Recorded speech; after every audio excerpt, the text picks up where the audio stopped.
एक समय की बात है, दो लड़कियां होती हैं। एक का नाम होता है एल्सा और दूसरे का नाम होता है मालती। दोनों दो अलग अलग तरह के घर में रहती हैं। एल्सा रिच होती है, उसके पास बहुत अच्छा बड़ा घर होता है, लेकिन मालती थोड़ी सी पुअर होती है, उसके पास छोटा घर होता है। उसका सपना होता है कि वो भी एक बहुत बड़े घर में रहे, लेकिन दोनों बहुत दिल की अच्छी होती हैं, बहुत प्यारी होती हैं। एक दिन उनके घर में बेबीज़ होते हैं। एल्सा ने नाम रखा टेल्विस और मालती ने अपने बेबी का नाम रखा राहुल। दोनों बहुत खुश होती हैं, बहुत एक्साइटेड होती हैं, अपने बेबी से बहुत बहुत बहुत प्यार करती हैं। दोनों बहुत ध्यान रखती हैं। एल्सा टेल्विस को जो भी चाहिए होता है सब कुछ ला के देती है। जैसे जैसे टेल्विस बोलता है वैसा वैसा ला के देती है। ढेर सारे खिलौने, इतने सारे खिलौने उसके घर में इकट्ठा हो जाते हैं।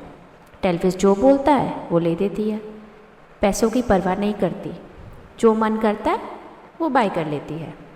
वहीं दूसरी ओर मालती सोच समझ कर चलती है। वो हर चीज़ नहीं दिलाती राहुल को, जो ज़रूरी होता है ना बस वो ही दिलाती है। इसलिए उसके पास ज़्यादा टॉयज़ नहीं होते, लेकिन जो होते हैं वो बहुत अच्छे होते हैं। एक बार एल्सा को बहुत सारा कॉटन मिल जाता है। इतनी सारी बोरी भर के उसको कॉटन्स मिल जाते हैं, बहुत कॉटन। इतना कॉटन होता है कि अगर वो उसको बेचने जाए ना तो उसको थाउजेंड्स ऑफ रुपीज़ मिले, इतना कॉटन उसको मिल जाता है। अब इतने सारे कॉटन का वो क्या करेगी, उसे समझता नहीं है। तो वो क्या करती है, जैसे ही टेल्विस पॉटी करता है ना, वो उस कॉटन से सोचती है कि इसको क्लीन कर देते हैं। टेंशन क्या लेनी है, मैं क्यों बार बार कपड़े धोऊं, मैं क्यों बार बार क्लीन करूं, हैंड्स गंदे करूं, इतनी मेहनत करूं। वो कॉटन का एक उठाती है और उसका पुप साफ़ कर देती है। उठाती है, साफ़ कर देती है, उठाती है, साफ़ कर देती है। परवाह नहीं करती है कि वेस्ट हो रहा है कॉटन, बस कर देती है। और फिर वो कॉटन को उठा के डस्टबिन में फेंक देती है। यूज़ करती है, डस्टबिन में फेंक देती है, यूज़ करती है, डस्टबिन में फेंक देती है। परवाह ही नहीं करती कि कॉटन यूज़ करना भी दोबारा ज़रूरी है। मालती देखती है एक दिन कि डस्टबिन में इतना सारा कॉटन पड़ा हुआ है। हैरान हो जाती है, कहती है इतना सारा कॉटन कहाँ से आया, वो भी डस्टबिन में। वो जाती है, देखती है कि अरे ये क्या चक्कर है, मैं ज़रा चेकआउट करूँ। वो देखती है अरे इस पर तो पॉटी लगी है, तो वो सोचती है इसमें क्या है, मैं फटाफट पॉन्ड में जाती हूँ, पॉटी को क्लीन कर देती हूँ और फिर मेरे पास फ्रेश कॉटन होगा। वो जाती है पॉन्ड पे और कॉटन को क्लीन करके एकदम फ्रेश कॉटन बना लेती है। फिर उसको सुखाती है और वापस से न्यू कॉटन बना लेती है। वहीं दूसरी ओर एल्सा कॉटन से पूप को क्लियर करती है और डस्टबिन में थ्रो करती है, क्लियर करती है, डस्टबिन में थ्रो करती है। और वहीं दूसरी ओर मालती उसी कॉटन को उठाकर पॉन्ड में क्लीन करती है और सुखा के फिर से नया कॉटन बना देती है। पॉन्ड में जाती है, क्लीन करती है और फ्रेश कॉटन बना लेती है। वो फेंकती जाती है, मालती उठाती जाती है। तो एल्सा के पास कॉटन ख़त्म होता जाता है और मालती के पास वापस से फ्रेश सॉफ्ट कॉटन बनता जाता है। ऐसे ही एल्सा का कॉटन फिनिश और एल्सा का सारा कॉटन मालती के पास पहुंच जाता है। देखा बच्चों, मालती में कितनी इंटेलिजेंस थी, कितना दिमागदार थी। लास्ट में एक कॉटन रह जाता है। एल्सा कहती है अरे एक ही रह गया, अब मुझे मेहनत करनी पड़ेगी, अब मुझे कपड़े यूज़ करने पड़ेंगे। वो ऐसा सोचती है, वो ये नहीं सोचती कि मैंने इतना सारा कॉटन वेस्ट कर दिया। दूसरी ओर मालती वो सारा कॉटन लेती है और दुकान पे जाती है और सारा कॉटन बेच देती है। अच्छे खासे दाम मिलते हैं उसको उस फ्रेश कॉटन के। सारा कॉटन वो डिफरेंट शॉप्स पे जाके सेल कर देती है और उसके बदले में बहुत बहुत बहुत सारा पैसा उसको मिल जाता है।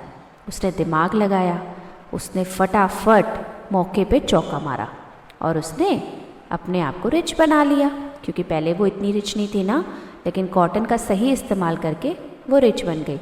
और जो उसका सपना था ना छोटे से बड़े घर में जाने का, वो उसने पूरा कर लिया। अब उसके पास एल्सा से भी बड़ा घर बन गया बच्चों। इतना बड़ा घर बन गया कि एल्सा हैरान। एल्सा कहती है अरे ये मालती ने इतना बड़ा घर कैसे मैनेज करा, वो तो छोटे से घर में रहती थी।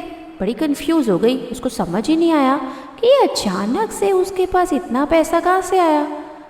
तभी उसकी फ्रेंड उसको सारी बात बताती है कि जो कॉटन तुम वेस्ट कर रही थी ना, उसने उसी कॉटन को पॉन्ड में धोया और सुखाकर वापस से अच्छे से बैग में पैक करके सारा कॉटन बेच दिया। और मालूम उसको कितने ज़्यादा पैसे का प्रॉफिट हुआ, और उसको तो कुछ खरीदना ही नहीं था।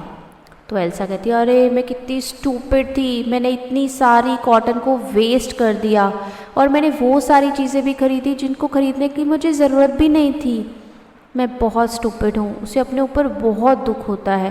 वो कहती है, मैंने लाइफ में हमेशा खर्चा ही खर्चा किया है, कभी समझदारी से खर्चा नहीं किया।